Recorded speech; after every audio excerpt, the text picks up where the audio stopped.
Hello dear students, આજે આપણે chapter number 3 જે પ્રવાહ વિદ્યુત શરૂ કર્યું હતું તેનો છેલ્લો થિયરીનો સૌથી છેલ્લો ટોપિક પોટેન્શિયોમીટર સમજવા જઈ રહ્યા છીએ. આજના લેક્ચરમાં આપણે પોટેન્શિયોમીટરનો સિદ્ધાંત સાબિત કરશું, સમજશું અને પોટેન્શિયોમીટરના ઉપયોગો વિશે ચર્ચા કરશું. તો સૌથી પહેલાં તો સમજી લો કે પોટેન્શિયોમીટર છે શું. તો પોટેન્શિયોમીટરમાં સતત બદલી શકાય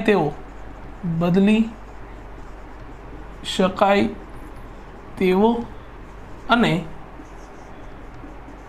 સાથે સાથે માપી શકાય તેવો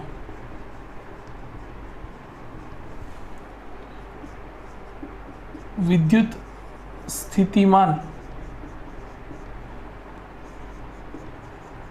મેળવી શકાય છે. સતત બદલી શકાય તેવો અને માપી શકાય તેવો વિદ્યુત સ્થિતિમાન, જેને આપણે સાદા શબ્દોમાં કહીએ તો પોટેન્શિયલ ડિફરન્સ મેળવી શકાય છે. અથવા તો હું આને આવી રીતે પણ વ્યાખ્યાયિત કરી શકું કે બે બિંદુ વચ્ચે વિદ્યુત સ્થિતિમાન નો તફાવત માપતા સાધનને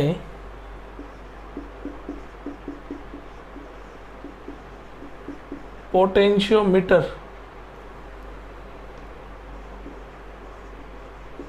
કહે છે.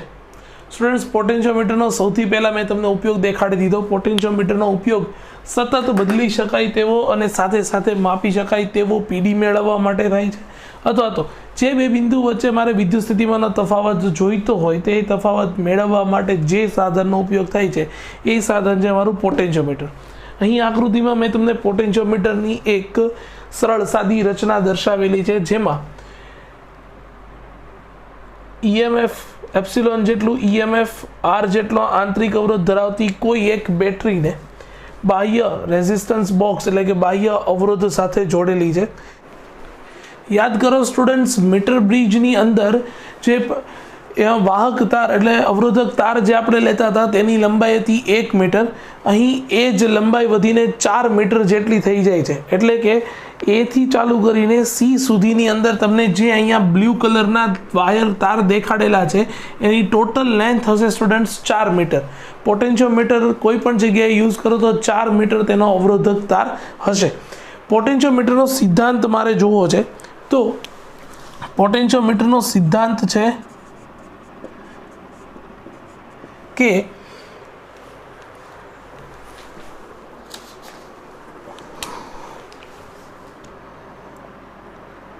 અવરોધક તારના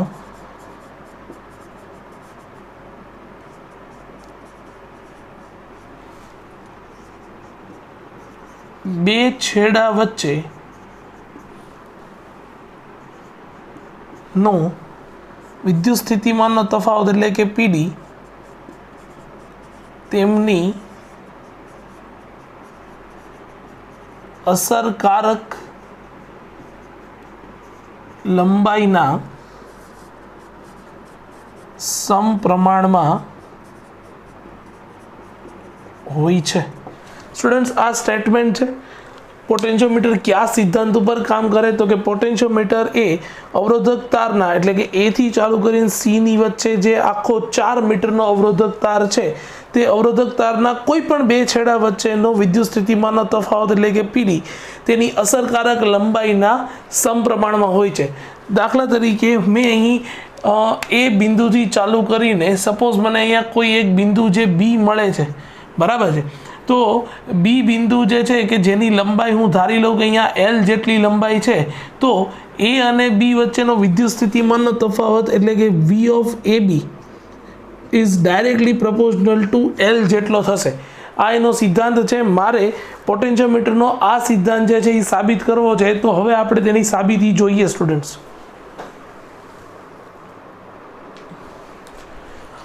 હા, તો પોટેન્શિયોમીટરમાંથી વહેતા કુલ પ્રવાહ વિશે માહિતી મેળવીએ તો પોટેન્શિયોમીટરમાંથી વહેતો કુલ પ્રવાહ I બરાબર હું અહીં લખી શકું કુલ EMF ના છેદમાં કુલ અવરોધ. અચ્છા, EMF તો મારી પાસે એપ્સિલોન જેટલું છે જ, પરંતુ હવે કુલ અવરોધ એટલે સ્ટુડન્ટ્સ મારે અહીં 3 અવરોધો ધ્યાનમાં લેવા પડશે. ખાસ સમજજો, એક બેટરીનો આંતરિક અવરોધ, એક બાહ્ય અવરોધ અને બાકી A થી લઈને C સુધીનો જે મારો જે અવરોધક તાર છે એ અવરોધક તારનો અવરોધ. તો અહીં હું ધારી લઉં કે એકમ આડછેદનું ક્ષેત્રફળ અને એકમ લંબાઈ દીઠ અવરોધક તારનો જે અવરોધ છે એ અવરોધ R = ρ જેટલો મળે છે. સ્ટુડન્ટ્સ તમને એવું થાય કે આ સૂત્ર ક્યાંથી આવ્યું? તો અગેન ફરીવાર યાદ અપાવી દઉં. આપણું સૂત્ર હતું R = ρ L/A. અહીં આપણે એકમ લંબાઈ ને એકમ આડછેદનું ક્ષેત્રફળ લીધું, તેથી આપણો અવરોધ થઈ જશે R = ρ. અચ્છા, ધારી લઈએ કે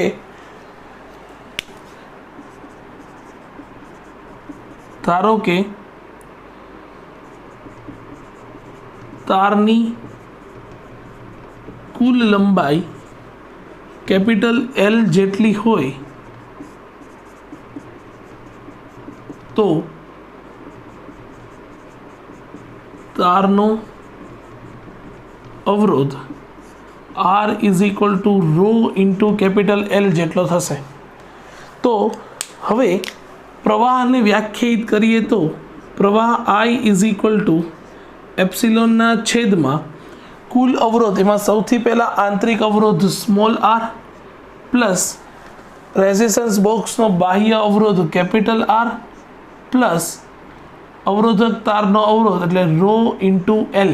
આ રીતે મારે વ્યાખ્યાયિત કરવું જોઈએ. તો આપણે સાબિત કરવું છે V(AB) એટલે કે A અને B વચ્ચેનો વિદ્યુત સ્થિતિમાનનો તફાવત એ ડાયરેક્ટલી તેની લંબાઈના સમપ્રમાણમાં હોય. તો હવે હું લખીશ બિંદુ A અને B વચ્ચેનો PD V(AB) V = I × R. V = IR. જે આપણે આ ચેપ્ટરની શરૂઆતમાં જ આ સૂત્ર મેળવ્યું હતું, V = IR. અહીં ખાસ ધ્યાન રાખો કે અહીં જે R જે છે એ R જે છે એ A અને B વચ્ચેની તારનો અવરોધ હશે, એટલે કે આ અવરોધ હશે તાર AB નો અવરોધ. અચ્છા, I ની કિંમત ઉપરમાંથી મૂકી દઉં તો I = હું લખી શકું એપ્સિલોનના છેદમાં R plus R plus ρ × L અને R(AB) એટલે A અને B વચ્ચે તારનો અવરોધ કે જેની લંબાઈ L હતી, એકમ લંબાઈ દીઠ અવરોધ R જેટલો હોય તો L લંબાઈનો અવરોધ થશે મારી પાસે ρ × L. સ્ટુડન્ટ્સ, અહીંયા તમે જોઈ શકો છો કે હું આવી રીતે લખું કે એપ્સિલોનના છેદમાં R plus R plus ρ × L. આ રોને હું અહીંયા સાથે લખી દઉં × L, જે મને મળે છે V(AB). તો ખૂબ જ સરળતાથી સમજી શકાય કે અહીંયા જે બેટરીનું EMF છે, EMF બેટરીનો આંતરિક અવરોધ, બાહ્ય અવરોધક પેટીનો અવરોધ, અગેન બેટરીનું EMF, તારની કુલ લંબાઈ કે જે આપણે ધારી લીધી હતી L જેટલી, એ તારની કુલ લંબાઈ, આટલી બધી જ વસ્તુ અચળ છે. આ બધી વસ્તુ ક્યારેય ફેરફાર થઈ શકે નહીં. તો બદલી શકાય એવી બાબત છે માત્ર અહીંયા સ્મોલ l કે જે A થી ચાલુ કરીને B સુધીની લંબાઈ હતી. તો આના ઉપરથી સીધું હું સાબિત કરી શકું કે V(AB) is directly proportional to L. તો આ થઈ ગયો મારો પોટેન્શિયોમીટરનો સિદ્ધાંત કે જે સાબિત થાય છે કે અવરોધક તારના બે છેડા વચ્ચેનો પોટેન્શિયલ ડિફરન્સ PD એટલે કે વિદ્યુત સ્થિતિમાનનો તફાવત એ તેમની અસરકારક લંબાઈના સમપ્રમાણમાં હોય છે। આપણે હમણાં જ પોટેન્શિયોમીટરના સિદ્ધાંત ઉપરથી એવું સાબિત કર્યું કે V ઇઝ પ્રપોઝનલ ટુ L। જો હું અહીંયા પ્રપોઝનાલિટીની સાઇન દૂર કરું સ્ટુડન્ટ, તો મારે કોઈક અચળાંક મૂકવો પડે, તો ધારી લો કે હું અચળાંક મૂકું છું sigma is equal two L। જો હું સિગ્માને સૂત્રનો કરતા બનાવું તો એ મને મળશે V/L। तो स्टूडेंट्स ध्यान थी जुओ आ भौतिक राशि ने, क्या आपको कहीं पहले देखा है?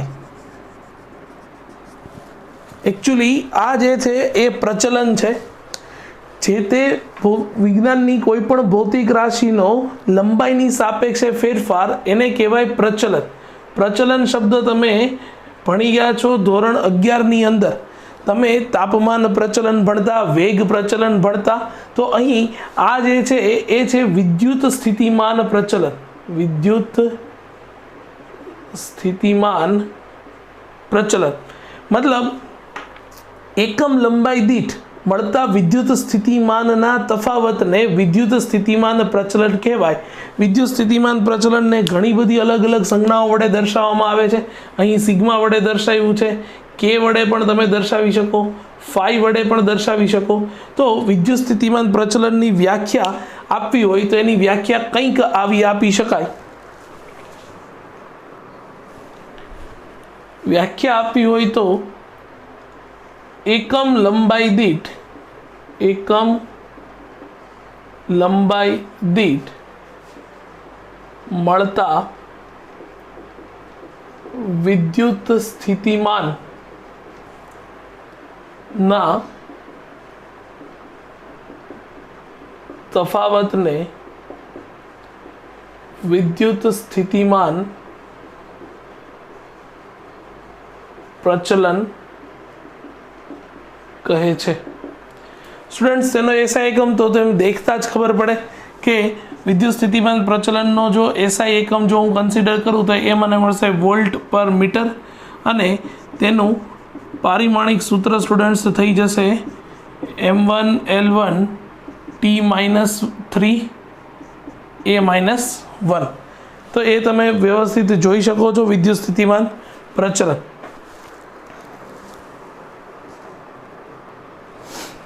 पोटेन्शियोमीटर सिद्धांत व्यवस्थित समझ्या बाद सेनो सौथी पहलो उपयोग आपणे अहींया समजवो छे। तेनो उपयोग मारे जोवो छे विद्युत कोषोना ईएमएफ नी सरखामणी करवा माटे। स्टूडेंट्स आ आखी सर्किट में तमारी सामे रजूआत करेली छे। सर्किट खास ध्यानथी समझो, प्रेक्टिकल में पण तमारे खूब ज आज प्रेक्टिकलनो एक उपयोग आववानो छे। सेम प्रेक्टिकल छे तमारे। तो समझो सौथी पहला के तमारी पासे पोटेन्शियोमीटर माटे जे एक आदर्श एप्सिलॉन जेटलो ईएमएफ हतो ए ईएमएफ आर जेटलो आंतरिक अवरोध अने अहींया एक रेजिस्टन्स बॉक्स तो जोड़ेलो ज छे। तमारे जे बे विद्युत कोषोनी जो अहींया वात करी रह्यो छुं के आ जे बे विद्युत कोषोना ईएमएफ नी सरखामणी करवी छे, ए बे विद्युत कोषो तरीके अहींया मैं लीधेला छे ईएमएफ 1 अने ईएमएफ 2 धरावतो विद्युत कोष के जेना आंतरिक अवरोध अनुक्रमे R1 अने R2 छे।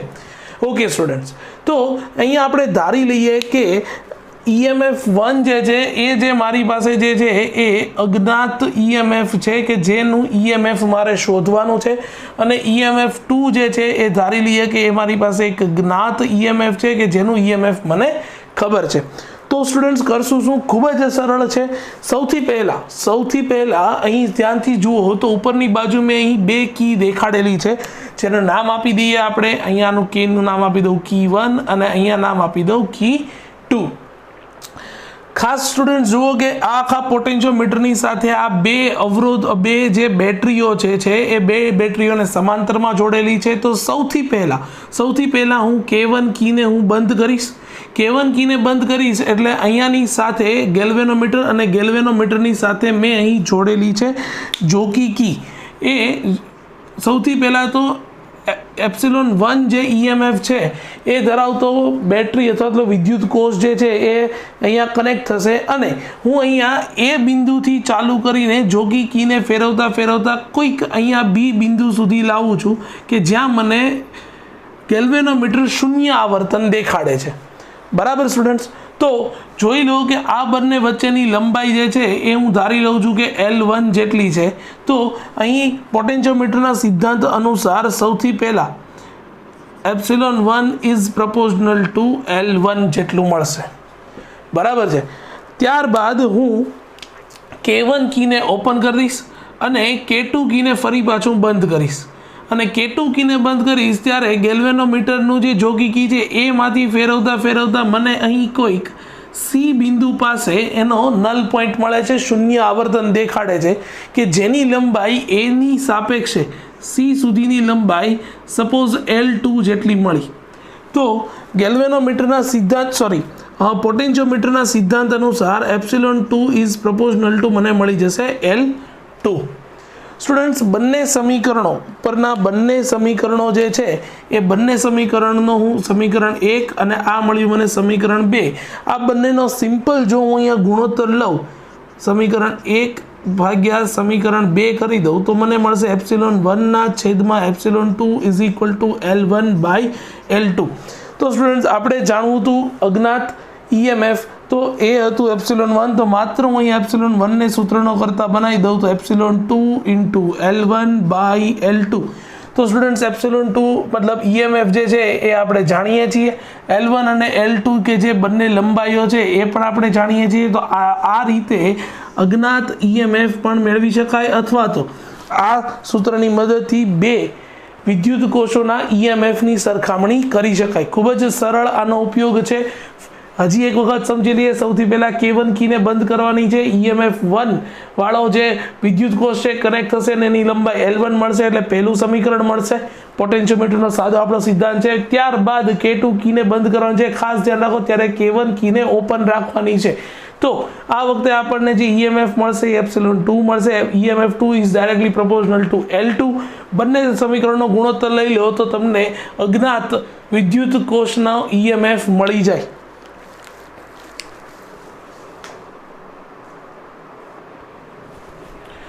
ઓકે સ્ટુડન્ટ્સ, પોટેન્શિયોમીટરની છેલ્લી ઉપયોગિતા તરફ આપણે આગળ વધીએ તો એ ઉપયોગિતા કંઈક એવી છે કે આપણે કોઈક વિદ્યુત કોષ આપેલો છે, એ વિદ્યુત કોષનો આંતરિક અવરોધ શોધવો છે. તે માટેની સર્કિટ મેં તમને અહીંયા દેખાડી છે. સર્કિટ ફરીવાર સમજીએ તો પોટેન્શિયોમીટરનું EMF જે છે EMF R જેટલો આંતરિક અવરોધ છે, તેની સાથે એક બાહ્ય અવરોધ તરીકે એક રેઝિસ્ટન્સ બોક્સ જોડેલો છે. જે વિદ્યુત કોષનો આંતરિક અવરોધ મારે શોધવો છે એ વિદ્યુત કોષને મેં અહીં દેખાડેલો છે EMF1 તરીકે, કે જેનો આંતરિક અવરોધ R જે છે એ મારે શોધવાનો છે. તથા બીજા એન્ડ તરીકે આપણે એક બાહ્ય અવરોધ એક R જોડેલો છે. અહીં પ્રથમ કી K1 છે અને બીજી કી જે છે એ K2 છે. ગેલ્વેનોમીટર જોડેલું છે બંને કીઓની વચ્ચે. તથા અહીંયા A થી ચાલુ કરીને ફરીવાર બતાવી દઉં હું તમને, A થી ચાલુ કરીને C સુધીનો જે છે એ મારો કોઈ એક અવરોધક તાર છે. તો સ્ટુડન્ટ, સૌથી પહેલાં હું K1 કીને બંધ કરીશ. K1 કળને બંધ કરીએ એટલે સૌથી પહેલાં વિદ્યુત કોષ કે જેનું EMF જે છે એ EMF ε1 જે છે એ કનેક્ટ થશે. અને સપોઝ ધારી લો કે એ ગેલ્વેનોમીટર મને અહીં ક્યાંક બી બિંદુ પાસે શૂન્ય આવર્તન દેખાડશે. જોગી કીથી ફેરવતો જઈને બી બિંદુ કે જેની લંબાઈ L1 જેટલી હતી, જેની પાસે શૂન્ય આવર્તન દેખાડે, તો પોટેન્શિયોમીટરના સિદ્ધાંત ઉપરથી હું એ લખી શકું ε1 એટલે કે EMF1 ઇઝ પ્રપોઝનલ ટુ L1. અચ્છા, ખાસ ધ્યાનથી જુઓ કે હવે K1 કીને ઓપન નથી કરવાની, પરંતુ એની સાથે સાથે K2 કીને બંધ કરવાની છે. ફરીવાર સમજો, K1 કીને ઓપન નથી કરવાની, પરંતુ તેની સાથે તે K2 કીને જે છે એ બંધ કરવાની છે. તો K1 અને K2 બંને કી બંધ હોય ત્યારે આપણો વિદ્યુત કોષ અને એક બાહ્ય અવરોધ R જે છે એ બંને એક સાથે કનેક્ટ થશે. તો આ વખતે ગેલ્વેનોમીટર છે એ મને ફરી પાછું અહીંથી આગળ મને કોઈક ડી બિંદુ ધારી લઉં, ડી બિંદુ કે જેની લંબાઈ A થી ચાલુ કરીને D સુધીની લંબાઈ L2 છે, L2 ઉપર શૂન્ય આવર્તન દેખાડે.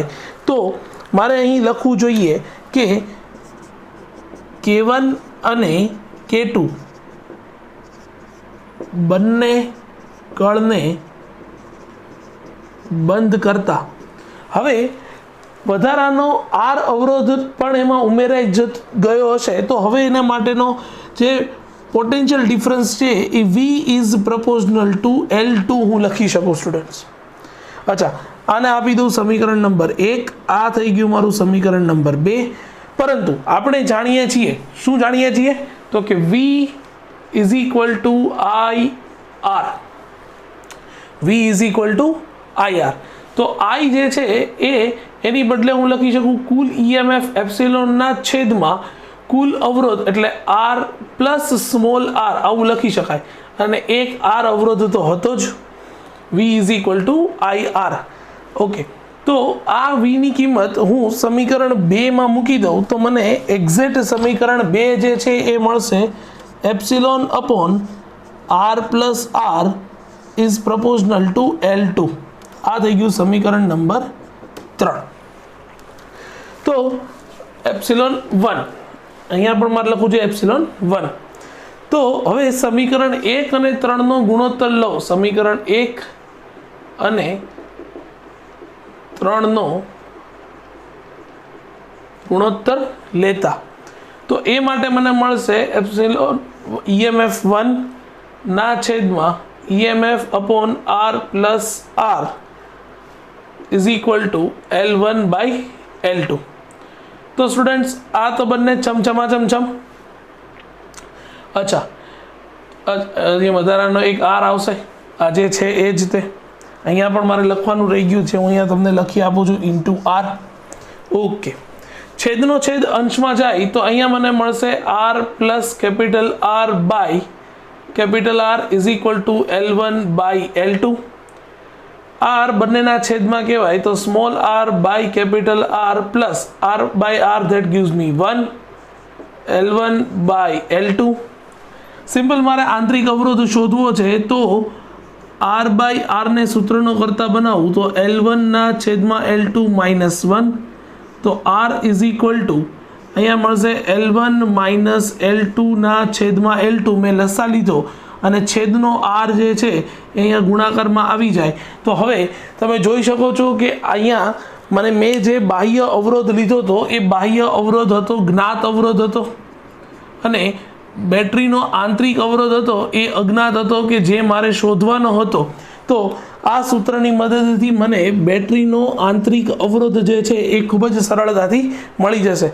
L1 અને L2 એ તો પોટેન્શિયોમીટરમાં આપણે લીધેલી લંબાઈઓ છે કે જે આપણે જાણતા હશું સ્ટુડન્ટ્સ.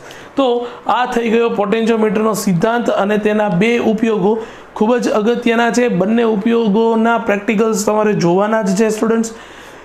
તો આજનો વિડીયો તમને ગમ્યો હોય તો તેને લાઈક કરી દો, સબસ્ક્રાઈબ કરી દો. નવા છો તો આગળના વિડીયો જોઈ રેફરન્સ લઈ પછી આ વિડીયો રિફર કરજો. બાકી તમારા ફ્રેન્ડ સર્કલ જોડે શેર કરો. Thank you students.